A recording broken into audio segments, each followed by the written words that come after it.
Hello! I'm back. It's been a long time. It has been forever since I've done one of these transmissions. I feel guilty. I feel guilty for not coming in every day that I don't come in and share something that just came up in a group coaching call with my clients or a one-on-one session with a client. I'm just like writing out all these notes each and every day saying, "Oh my God, I got to share this. I got to share this with you. I got to share this with you." Every day that I don't come and just kind of give the update on tools, on awareness, on insights that are going to help you become more heart centered and create healthy, secure attachments that are healthy, interdependent, I feel guilty. That's a confession. So it's been a while since I've been in, but I had literally like 5 minutes in between calls. I've just been super duper busy. And I really wanted to drop in some wisdom for you today that's going to help.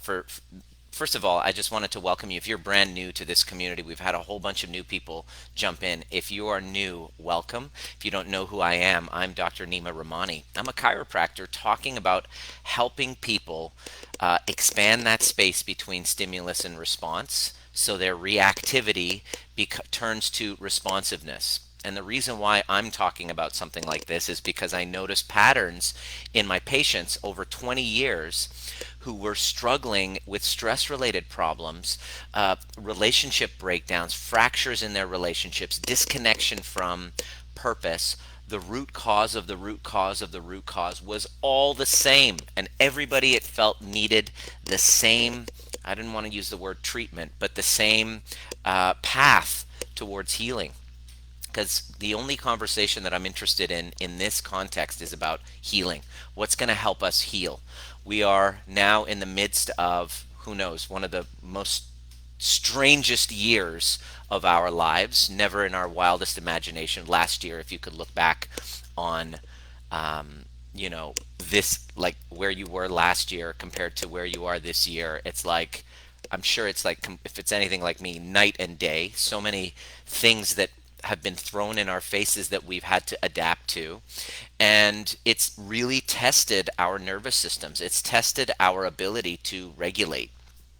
So I created this group to give tools to help us, to help you navigate any challenges that are coming around from the external world, rather than externalize and become the victim to external circumstances, which is what we naturally do when we get knocked back into a wound. I wanted to give some insight to actually take that victimhood that we experience every time we get triggered to the outside world and turn it into how to become more resilient, how to increase our capacity to handle it so that we don't get so overwhelmed, so that our nervous systems don't get so frazzled about it. And then we can show up as powerful creators that are internally guided, that can listen to an inner voice as we navigate this unknown.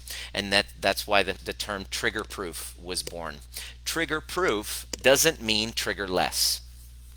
Let me know where you're signing in from. I'd love to hear from you. Give me a hashtag replay if you're watching it on replay.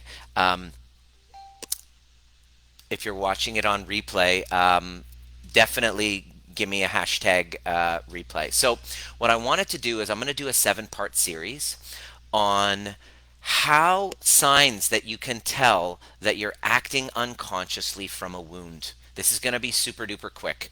The first one, and then we're going to do 7-part series. And I want you to tell me if this resonates with you. And this is going to be really quick.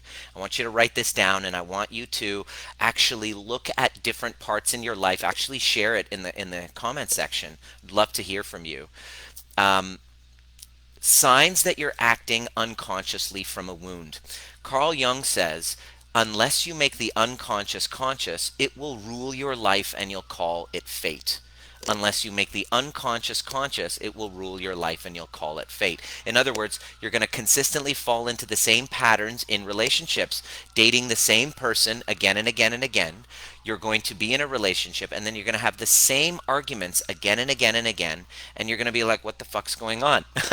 So the first sign that I want you to know, the first two signs, I'm going to go over 11 over the next week. We're going to do one of these every day.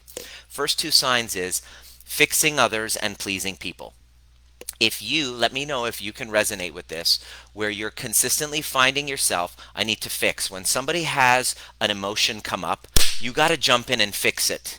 You got to jump in and rescue it. That, if you're finding yourself doing that again and again, that is a sign that you're acting from a wound. It's a pattern.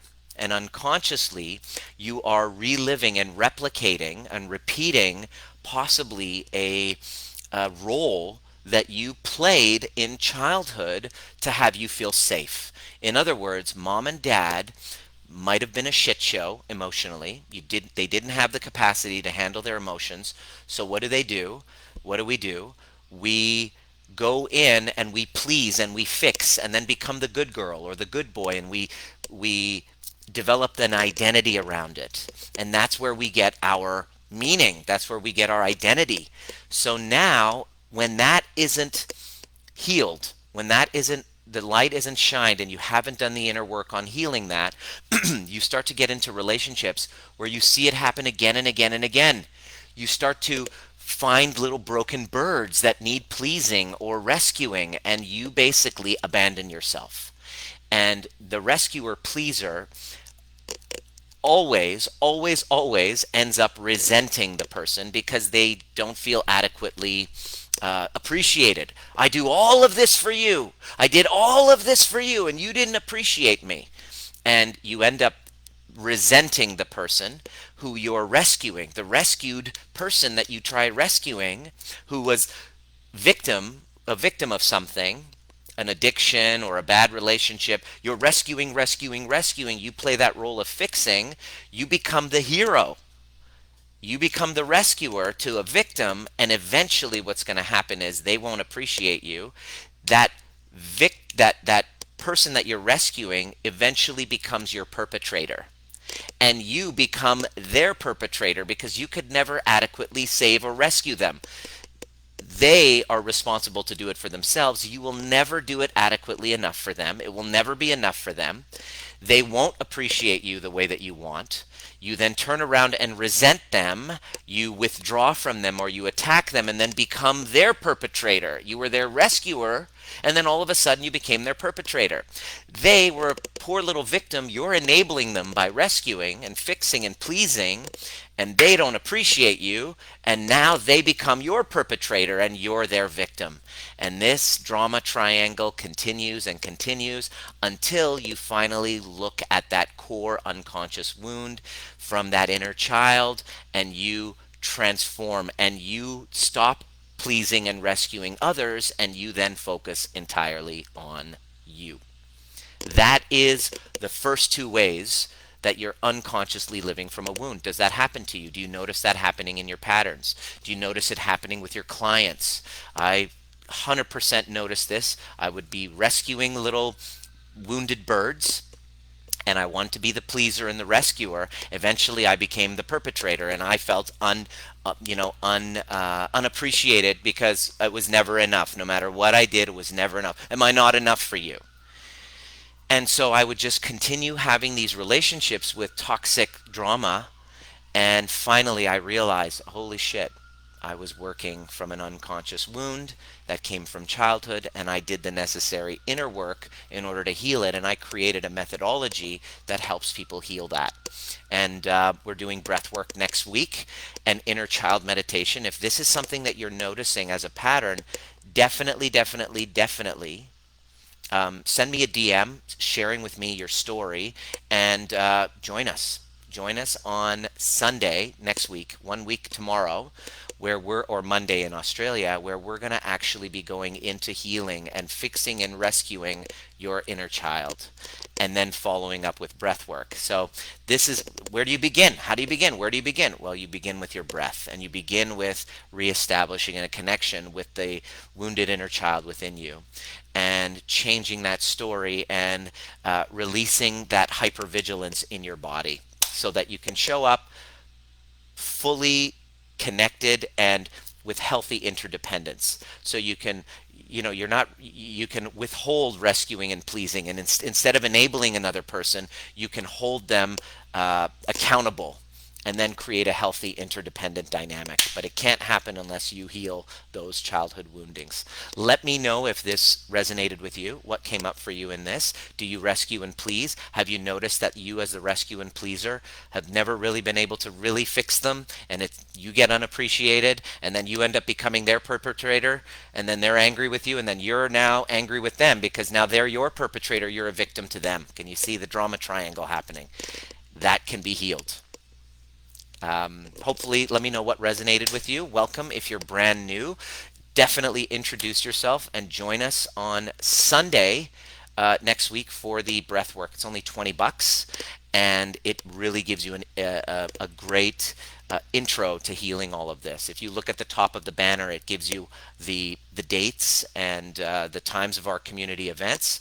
I welcome you. Those of you who have already jumped in, I really can't wait.